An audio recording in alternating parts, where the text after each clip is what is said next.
and welcome to Church in Maine, the podcast at the intersection of faith and modern life. I'm Dennis Sanders, your host. Church in Maine is a podcast that looks for God in the midst of the issues affecting the church and the larger society. You can learn more about the podcast, listen to past episodes, and donate by checking us out at churchinmaine, all one word, .org or churchinmaine, all one word, .substack.com. Consider subscribing to the podcast on your favorite podcast app and leave a review. That helps others find this podcast. So on this episode, I talked to Rabbi Brad Hirschfield about the October 7th terrorist attacks in southern Israel, its aftermath, and how Christians should respond. Now, some have likened the attacks on October 7th, which killed some 1,400 Israelis, as that nation's September 11th. And there is something to that reference on the surface. The brazenness of the attacks, with the Hamas terrorists overrunning barriers, using paragliders and drones to attack civilians, can remind Americans of planes hitting the World Trade Center and the Pentagon on September 11, 2001. But the stories of the slaughter, the rapes, and the beheadings, because the victims were Jewish, harken more to something akin to the Holocaust. Israel is responding, of course, by attacking Hamas in Gaza. That means, of course, that there is more suffering for the people of Gaza who are caught in the middle. In all of this, how should Christians respond? What can we learn from this experience? And where can hope be found? I had the honor of speaking with Rabbi Brad Hirschfield last week to get his views on the Israel-Gaza crisis. He is the president of KLAL, the National Jewish Center for Learning and Leadership, and also the executive editor for Wisdom Daily. He's also the author of the book, You Don't Have to Be Wrong for Me to Be Right, Finding Faith Without Fanaticism. And he's written on spiritual issues on various media, including Huffington Post, Pathos, Fox News Opinion, and The Washington Post. He's also been named one of America's 50 most influential rabbis by Newsweek. Now, while this subject matter is pretty dark, Brad exudes hope. And that's something that I think is in very short supply in our culture and is sorely needed in our world today. So, pull up a chair, lend an ear, and listen to Rabbi Brad Hirschfield.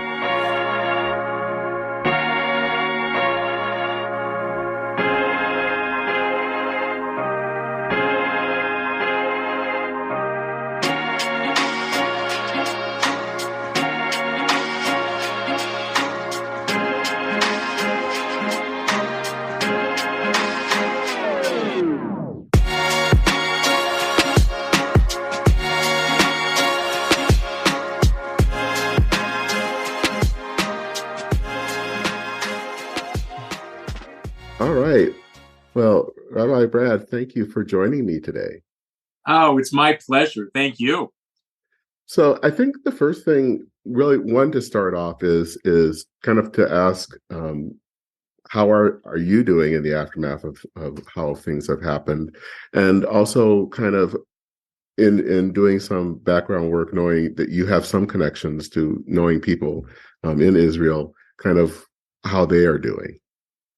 So thank you for the questions. And I'm always torn about the answer. There's a part of me that's been trained by a lifetime, as many of us have been, especially if we're clergy. Oh, I'm fine. I'm fine. My job is to take care of you. I'm just fine. On top of that, the term self-care actually makes my skin itch. I'm so bad at it. I say that with no great pride. And then I want to quote Mayor Eric Adams of New York City, whose first words when he spoke about the war going on in Israel and Gaza, and said, "We are not okay." And so both are true. And I want to put it in the context. There is nothing that I am feeling today, even as I talk to you from New York, but Israel was home for a bunch of years, from like 17 to 21. And my brother and his whole family live there. And I have nephews who are on literally the front lines right now. Nothing I am feeling is different than what hundreds of thousands, even millions of other people are feeling. So I can describe the feelings with the giant caveat: there's nothing special about me. There's nothing unique about me. In fact, my family, so far, thank God, is physically safe. Everyone's connected to everyone. I have friends whose kids are kidnapped and or presumed dead. My wife and I have 3 kids. Our middle daughter, one of her former campers and students, and they were kind of raised in this very, in a religious, modern Orthodox, Zionist, Israel-loving community. So this is their life too. One of her former campers and students fell in battle on the second day of the war. So I have a 26-year-old daughter who's mourning her 21-year-old student. And it's tough. But again, it's no tougher than what lots of other people are dealing with, and better than what some of them are dealing with. So there's nothing to complain about. I think the impulse here is to figure out how people can remain both deeply sensitive to pain, wherever it is. And I want to be clear, it doesn't even matter which side of the battle line it's on. Right? Human pain doesn't know that distinction. And to also remain morally resolute in the face of a conflict, which I feel confident saying, actually as confident saying that just as I know pain knows no national boundaries, that you don't have to build that sensitivity based on moral relativism. I don't believe the sides are equal. And so remaining both morally resolute and genuinely compassionate, that's the struggle. Yeah, how do you kind of maintain that struggle? Because I think, especially when it comes to this issue, there is a lot of trying to make things equal, or it can also be incredibly out of balance. So, so far out of balance. So, I mean, how do you maintain that? So family and friends help. Really finding moments. By the way, this conversation helps because we're talking and I hear the calm in your voice and the smile on your face and all of that. Anything that affirms life at moments when life is challenged does help. I also always remember that most of what most of us think about what's going on, unless we are immediately on the front lines of battle, our analysis and our assessment is as much about who we are as the situation is. And I understand full well that most of us who go for those easy, and I will say dangerous, moral equivalences, not everyone, but most do it not out of mean-spiritedness. They do it because I think they're afraid that they will lose their compassion if things are not equal. So moral equivalence is not, for some people it is clearly an ugly political tactic. And I want to be clear. When you tell the world that the Israeli army bombed the hospital, when it turns out you knew within seconds that actually Palestinian Islamic Jihad did it because it was a failed missile launch, that's cynical. I do not think that's true of most people. I think most people it's a shame they need moral equivalence because that is the coin with which they purchase their legitimate compassion for both sides. By the same token, I worry about people who feel they need to squelch their compassion because it would make them less morally resolute. If I feel I have any contribution to make, it is in reminding people that you don't have to give up one to maintain the other. And when you're in the heat of battle, that may not be true. But everyone else, we can actually stand up and say there is room for both strongly, morally resolute positions and genuine compassion that transcends the fact that the sides are not equal. I'm reminded of a tale, and I don't know if you're familiar with the writer and activist Will Campbell, who did a lot of work on civil rights, and he kind of had to learn in some ways and had his eyes opened by a friend of his about the importance of loving his enemies, and that included loving people who were avowed racist. And it kind of reminds me about that he never lost his spirit in civil rights, but he also was able to reach out to those that he disagreed with. Right. And again, I want to be clear and I'll say happily, not in my sacred tradition, I don't feel compelled to love my enemies. I understand. And we can talk about whether or not it's a good teaching or less than helpful teaching. But I want to be clear. The fact that we are not obligated to love our enemies does not mean we are not obligated to have our hearts break for them when they suffer. Yes. And I'm torn between feeling that the mandate to love one's enemies is actually misguided, which I say respectfully, because it asks for what actually cannot be. And the other view, which is no, it is a deeply beautiful and totally aspirational value, which if not stated, we ain't ever going to get past having enemies. And so I'm kind of grateful for not feeling the obligation and stand a bit in awe of people who lift it up as a sacred obligation. And that's understandable. And I think maybe more what I was trying to get at was the comparison of the two. Yeah. That you don't lose compassion for the enemy, even though you have a greater concern about things like civil rights. If you do, my experience is you end up becoming a whole lot more like your enemy than you ever meant to. Right? And so when people ask, well, how can you even talk about compassion at this moment? I go, it's not easy, but I mean, it's obvious that we have to, because I'm not just fighting against something, I'm fighting for something. And the thing I'm fighting for is the ability to have compassion. That's exactly what the enemy doesn't have. So if I don't want to become more and more like that enemy, I have to fight not only against that enemy, but for the compassion they lack. And that starts with me. In fact, it's a funny, it's not related to this conflict at all, because you mentioned civil rights. The departed sociologist, Peter Berger, tells a story when he was a young college student. He was a freedom rider. And he and a buddy of his, their lives are in danger. And on any given day, buses get burned, people get beaten within an inch of their life. It's not right. But he heard that there was a Klan rally not far from where their buses were parked. So he turns to this friend of his and says, let's go. We're two white guys. They won't know the difference. We won't talk. They won't hear our northern accents. Let's go see our enemy. And his friend looked at him and said, you're insane. Are you nuts? They're trying to kill us. No. We're not doing that. He goes, no, we have to do that. So I've heard the story both ways, both that he convinced the guy and once that he went alone. Doesn't matter. Here's the pivotal moment. He gets toward the rally.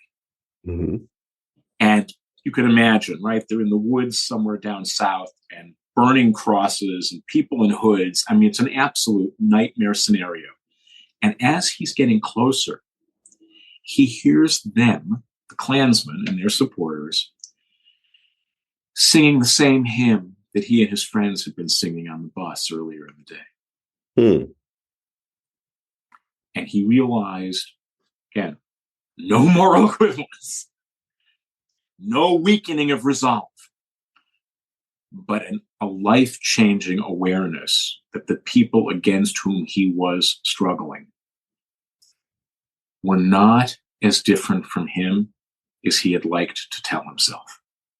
And I remember the first time I heard that story, and that's got to be 25 years. Here I am still telling it, because what an amazing awareness to have, right? It isn't that, oh my God, they're kind of like us, so maybe we should give up the struggle. No, that would be insane. And not, I can't hear this because I can't struggle against them if I admit we're kind of connected.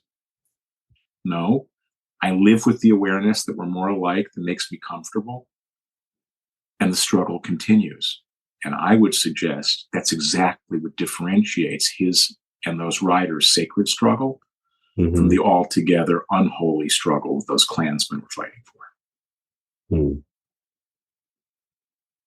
So one of the things in the article that you wrote, um, that you talk about, is how there can be positive outcomes that can come out of an event. I struggle not to say good, because that's not really what I think you're trying to say, or I am trying to say.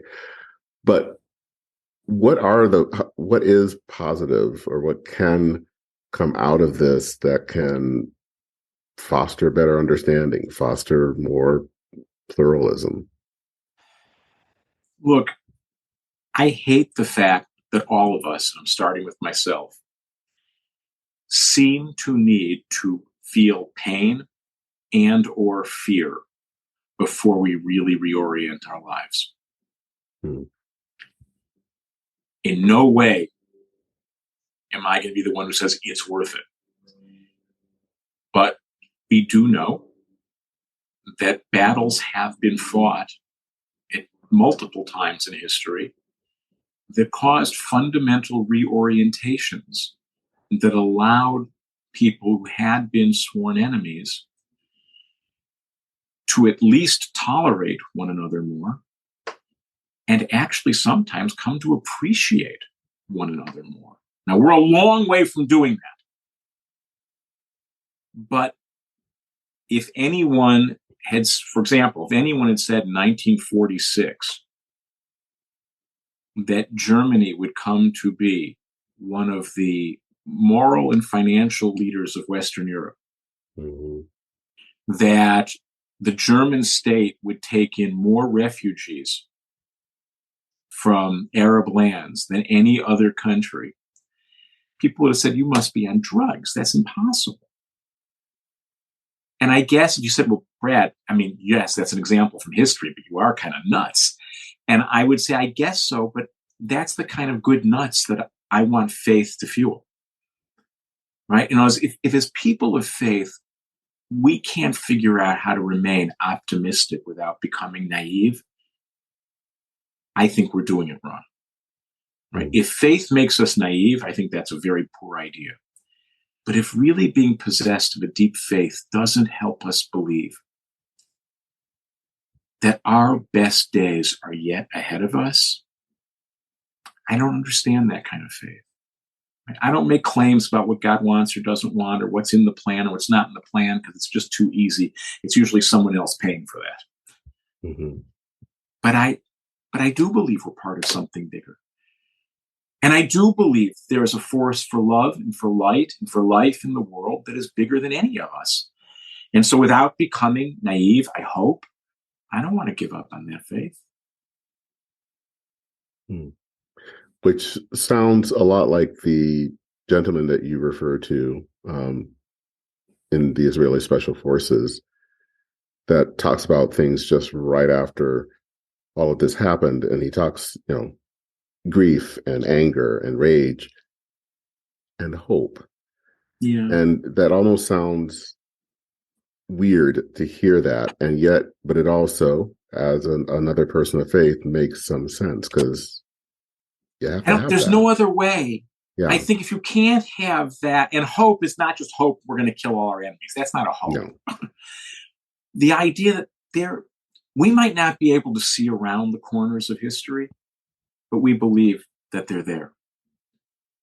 And everyone who I know who comes out in any way whole from fighting, not just against something, but for something larger than themselves, understands that feeling. Right? That guy happens to, former captain of special forces. Now he's a high-tech entrepreneur, a very successful guy. He's lived all over the world, mostly home in Israel. And yeah, with rage, with anguish, with pain, but yes, still hope. Has to be hope, because without that, then it's just a game of survival. And the stakes are too high to just survive. We're in this, all of us, I think, to thrive. Mm-hmm. What do you think is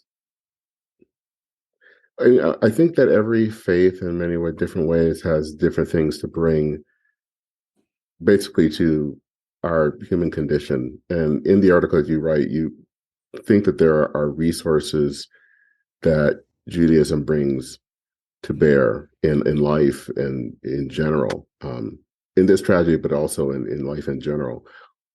What are those resources that you think that your faith brings? I mean, not just to you, but to the world in general. So, I mean, I can go. God, there's so many. It's such a great question, and I don't even know where to begin except to now tell you what it first comes to my mind. Since we've been talking about the compassion across boundaries, then I'll get to the other stuff. I don't think it's an accident that Scripture, whether for those of us who only see the the Hebrew Bible as the revealed Word of God. Yes, I do. Or those of us who see both the Old and New Testament as being gifts of God in a revealed way. I can't say sacred because, and I hope you won't misunderstand this, that I am not a Christian. I'm not but I cannot deny that the New Testament is a sacred document. And anyone who thinks you have to deny that is missing the boat as far as I'm concerned. Mm-hmm. That our stories don't begin with Jews and Christians. Our stories begin with two people who have no stated faith at all and are declared to be in the image of God. There is a boldness in that I try and hold on to every day. Again, I'm not saying you have to believe literally that there are these two people and every person who ever was born comes out of that, because I'll confess I don't believe that. But I believe in a story that says deep down we are all related. Mm-hmm. Jewish and Christian and Muslim, atheist and Buddhist and Hindu, black and white, yellow and brown, that we are all created in the image of God. And that nothing ever can take that away. No politics, no circumstance, no whatever the world throws at you can take that away. That we are part of a tradition that says, at the very bottom of it all, life may conspire to make that a stupid claim because of how we are treated. But that's the world's problem. And our job is to restore a world in which everyone feels that it's a credible claim to say, you, as you are created in the image of God. That's the first and best resource that I know. The other end of the spectrum, in the most particularist way, is I'm a Jew and I'm here. Mm-hmm. Nothing about that makes sense. Nothing about that actually makes sense except to believe that not only am I a Jew and I'm here, but I have a thriving life. And the Jewish people collectively, despite this horrendous moment, are thriving in ways that are unprecedented. And it's not an easy thing to say, but the fact of the matter is,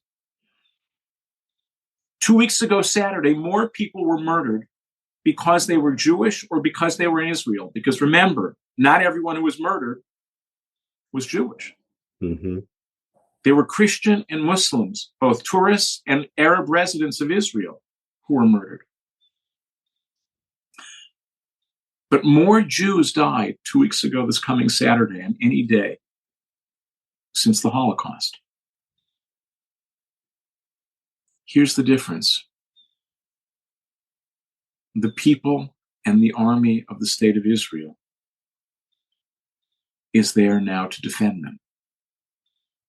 I hate that that's necessary. But that is, as they say in our world, a big upgrade.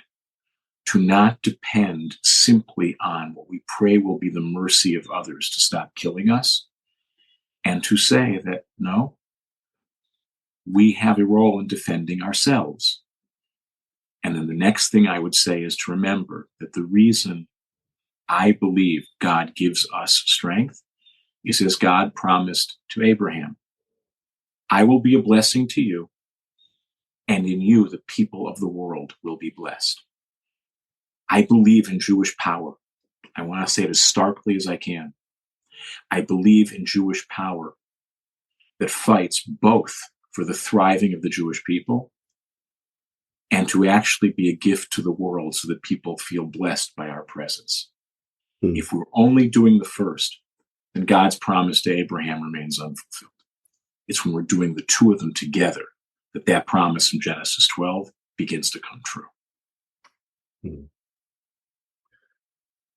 So one of the things that has obviously happened in the days since October 7th is how people respond. And being a Christian, I've been interested to see how Christians respond. Some have responded well and some not so well. And I guess my question, and probably one of the initial reasons I wanted to talk to you, is what are the ways and how, what are the ways that you've seen Christians respond, and how should we respond in this, and to talk about these events and the ensuing events that will happen. Right. Yeah, this is going to be unfolding for a while, unfortunately. Yeah. Look, there's a very selfish, narrow part of me that says, how should people respond? Exactly like I do. Yeah. Right? I want affirmation and unqualified support for everything I think and believe. By the way, that's an emotional response. In my head, I don't. I know that if everyone responds always the exact same way, it never ends well. That's the pluralism piece you talked about. It does not mean I don't believe what I believe. It does not mean when I say I think I'm right, I really think I'm right. It just means that I look at the human story and I know when everyone thinks they've understood it right and it's all exactly the same, it never is. So I guess I think, and all of this is a giant Rorschach test, our responses, right? We think, like I said before, it's about some people thousands of miles away. It's not. It's about us. I guess what I would want is for people to find a way without backing off of their most deeply held convictions. I mean, short of wanting to murder me and my family, I think that one, I can't tolerate. But I mean, the most proud, my bias, Israel was home. I'm proudly Zionist. The most pro-Palestinian person. I would never have the arrogance to tell them, oh, you ought to give up your views. What I would tell them is what I would tell myself, is what I tell anybody who asks. Is there any room in the views you hold most sacred for the possible partial truth of people who don't share those views? How do you find that not everything they say, not everyone who says something different than you, but where in your spiritual, psychological, intellectual, political, social view do you find the possibility of at least some partial truth being held by those with whom you disagree? That, for me, is the power of the story I mentioned in the article about Abraham Lincoln, right? That the questioner said to the president, Mr. President, is God on our side? How do you know God is on our side? And Lincoln is reputed to have responded, the question of whether or not God is on our side is not what keeps me up at night. What keeps me up at night is whether we are on God's side. And maybe that returns us to the Jewish resource. I'm rooted in a tradition that is at least as much, if not more, about the asking of good questions as it is about getting good answers. President Lincoln, who was in what I hope we would all agree was the good fight. You can argue the fight's still ongoing. That's a different conversation, but was fighting the good fight. Still was willing to ask of himself that question. That's what everyone needs to be able to do. Yeah, because it seems like it comes down to humility. That there's, and I sometimes think And it's not just this issue. I see it everywhere, and it seems to be even worse these days that everyone is so certain in their belief and so um, arrogant that they're not willing to see the other side might have a valid viewpoint at all. Right. I think that is the larger human dilemma we have about every issue. And there are technological reasons for that. And they have to do with the fact that, right, for most of 10,000 years of human history, getting information was the biggest human challenge we had. Now you can sit in front of a screen or look at your phone and get all the information in the world. The issue isn't information. It's the wisdom to know that surrounding yourself with an ever-present 24/7 echo chamber probably isn't going to be the healthiest thing. Mm-hmm.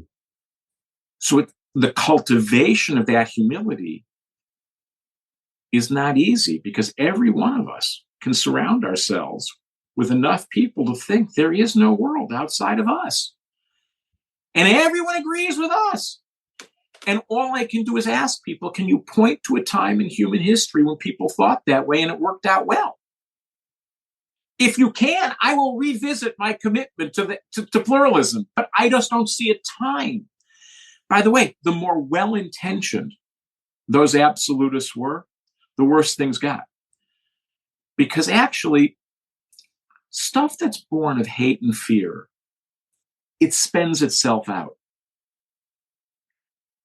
But what you think of as a noble cause Mm-hmm. that has no humility, why should you stop at anything? Mm-hmm. Right? So the cultivation of humility, I want to be clear, without giving up passionately held convictions, without succumbing to moral paralysis, without the strength to get out of bed in the morning and pursue that which we believe. Because if you give up that, then we got nothing. To be able to be convicted in that way, right? Not to give up those convictions, but actually the more we believe in the sacredness of those convictions, to also remember that their source may be sacred, but we're fallible. Mm-hmm. We're not perfect.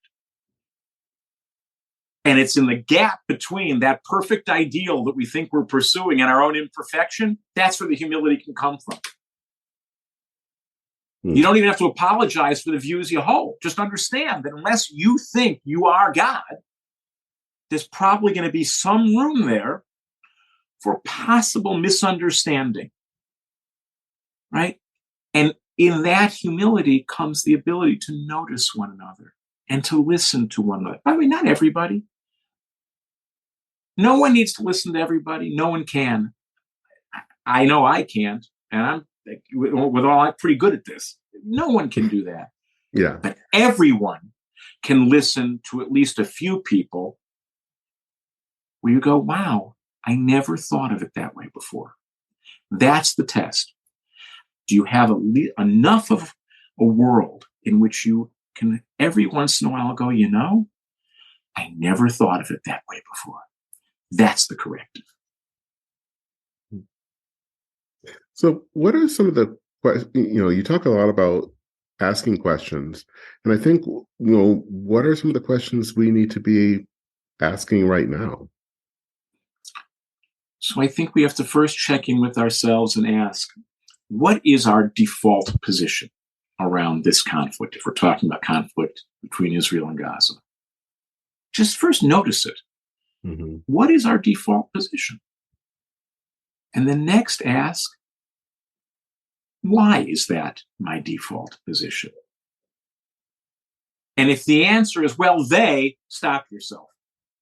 If the answer does not at least include a heavy dose of us reflecting on who we are and how that shapes our analysis, we're doing it wrong. Mm-hmm. Right? So what is our default? Why is that our default? What is good and true about that default? And what, because it is rooted in our personal and necessarily fallible experience might not be 100% right. And the last thing is, what could I possibly learn from those who don't share my worldview? I don't have to become them. What could I learn from them? In other words, we can still act in the world like we're 100% certain. Mm-hmm. As long as we understand that we're healthier when we're somewhere between 90 and 51% certain. Right? And the example I give people all the time is I'm standing, a really stupid, prosaic example. If I'm standing at a bus stop in a city I don't know, and I know sort of where I want to get, but I'm really not sure which bus line will get me there. At some point, I've got to make a decision and get on a bus. Otherwise, I'm going to be standing there literally until kingdom come, or it starts to rain. I got to get on a bus. Now, the average person watching me board the bus, they could reasonably conclude, oh, Brad knows exactly where he's going because I 100% got on the bus. So what's the difference if I'm 100% on the bus, but only 70% certain? Here's the difference. How I talk to the driver, how I view my fellow passengers, and the extent to which I look out the window to notice the world around me. I'm 100% on the bus, but I carry enough questions to pay attention to that which is beyond myself. Mm. Hmm.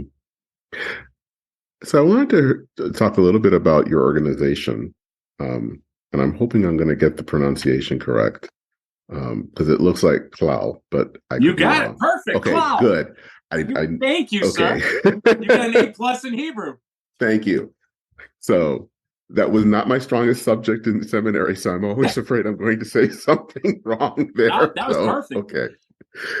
But I wanted to talk a little bit about the organization, just because it seems like a very fascinating way of how you bringing people together, especially hopefully by coming to Israel to kind of see the society, and to kind of talk and to live out all of these practices. Exactly. Yeah, I mean, I'll try and go quick. Look, Klau was founded almost 50 years ago by famous, now departed Holocaust teacher and theologian Elie Wiesel and Rabbi Yitz Greenberg. It was founded around issues connected to grappling with the theological and sociological significance of the Holocaust, both for Jews and for non-Jews.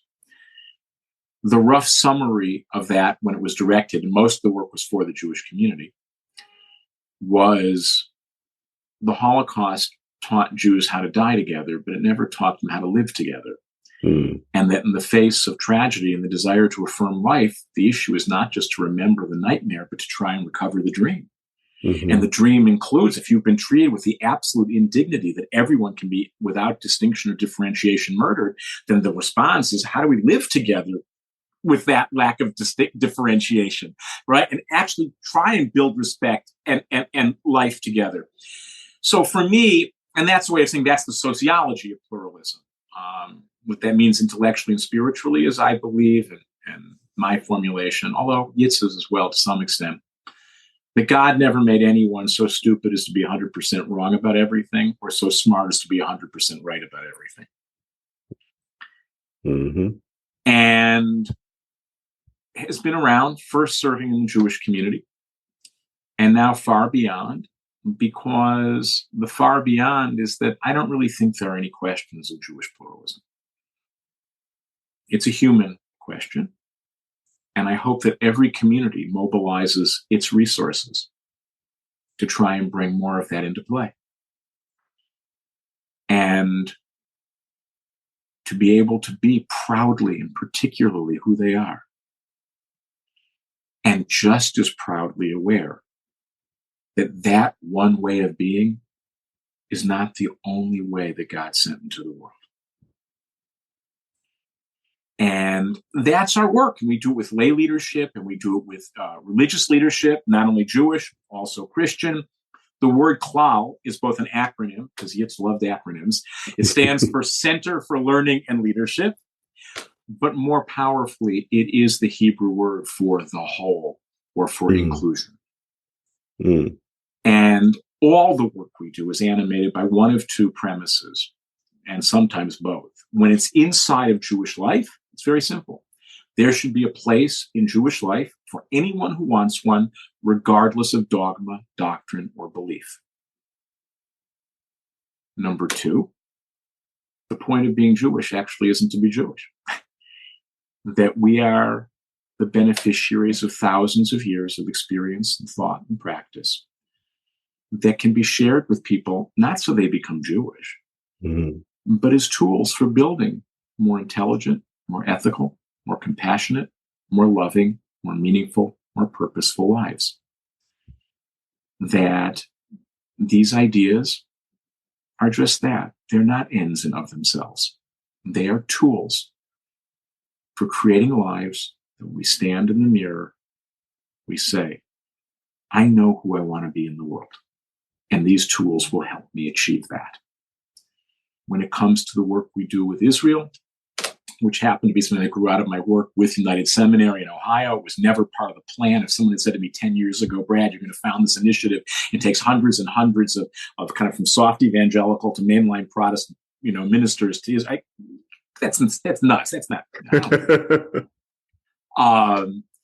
And it happened for a variety of wonderful reasons, but it's all built on a 6-word premise. And this 6-word premise, I believe, is for all leaders, religious or not, confronting any deeply divisive issue. And the 6 words are, it's more complicated than we know.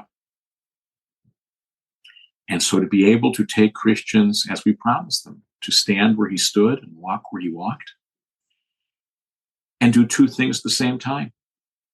Fall more deeply in love with their Christian faith, and at the same time understand that it is a more complex, nuanced way in the world than we've often been led to believe. See, I don't need to produce religious leaders for America who just parrot what I believe. I mean, on my bad days, that's what I want. Those are my bad days. But I admit those are my bad days. Those are my bad days as a teacher, then my bad days as a parent. I mean, I get it. We all want it, but that's hardly my proudest moment.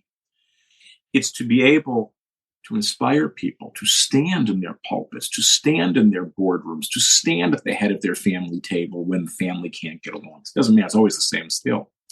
And believe what you believe and advocate for it with the understanding that even as you do it, if it's a truly big issue and it's a truly divisive moment, it's more complicated than we know. That's the cultivation of the humility that doesn't wash out particular pride, particular faith, or passionate commitment. It just doesn't require annihilating everyone who doesn't share ours in order to reach the conclusions we want. That's what Klal does. We do it in, like I said, communal leaders, secular leaders, religious leaders. Doesn't matter really what the issue is, because it's a way of being in the world. And anytime we can teach that, we want to do it. Well, I think one of the things that I've learned in kind of over the years, especially with everything, but especially with the Middle East, is I think you're right. That phrase that it's more complicated than we know. And there is something about that complication and almost in some ways a beauty to it, that it is not as stark as we think it is, and that it is as complex and mesmerizing as more mesmerizing than we know. For me, that is actually, I was going to say proof, but I'll go with indication if that's more comfortable for people, that this is all part of God's will. Because we don't worship a finite God. Finite God, I get it. You can define the whole thing down. It's not very complicated at all. That kind of finitude, we actually have a classical word for it. It's called idolatry. Yeah. the fact that this is all part of God's will and plan is proved out by the fact that no one of us finite people can get it all. Now, if you want to worship a finite God, I guess you can. But like I said, I call that idolatry, and the track record ain't great. It's never good. So I want people to feel the fullness of the passion that we often think it means when something comes from God. And then remind themselves, yes, the God I follow is infinite, which means that I have a very holy piece of the plan in my possession. But by definition, it can only be a piece, because the plan is the infinite gift of an infinite giver. And I'm finite. I tell people all the time, the way I think of it is, I think that God gifted us an infinite well, and then gave each of us an 8-ounce cup to dip into it. Mm-hmm. Now, I want people to have their cup and to dip in, and absolutely I affirm the holiness of the 8 ounces they come up with. Certainly more than makes some people comfortable, including many of my old teachers. But the only way you can do that is to remember that the woman or man standing next to you, they've got a different 8 ounces. And it may not be yours, but more often than not always, there are exceptions, but more often than not, it came from the same well.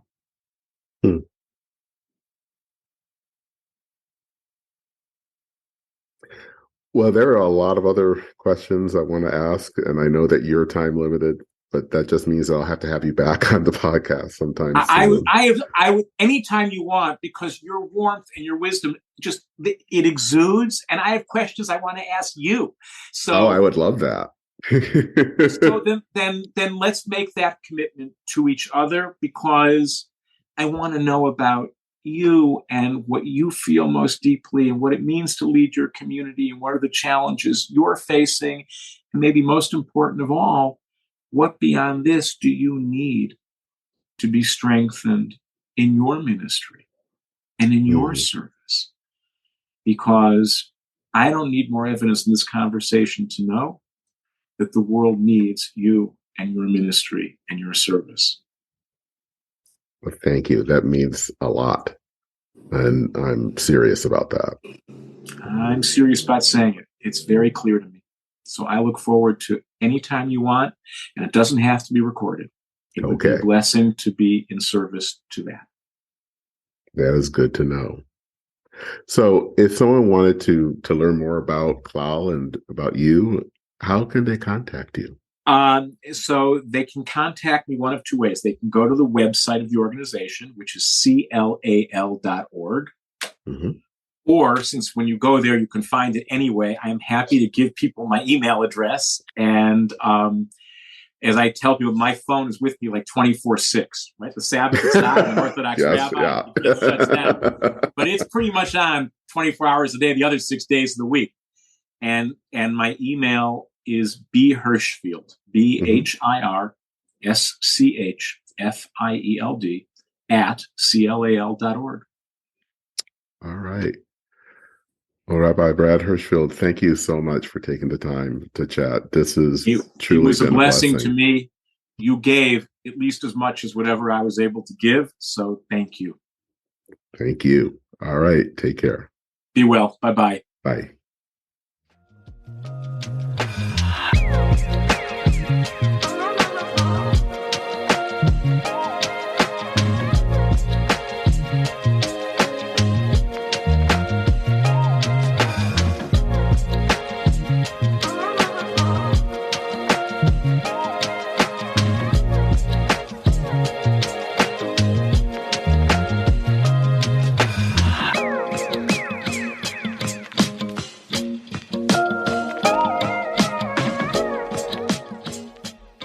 Thanks for taking the time to listen. As usual, there are links of interest related to this episode with Brad, especially the article he wrote for the Wesleyan magazine Firebrand called Hope and Rage, a rabbi reflects on the Hamas incursion. Check out all the links to learn more about Rabbi Brad and Plow. That's it for this episode of Church in Maine. Remember to rate and review this episode on your favorite podcast app so that others can find this podcast. And consider donating so that we can continue to produce more episodes. I'm Dennis Sanders, your host. Thanks so much for listening. Take care. Godspeed. And I'll see you very soon.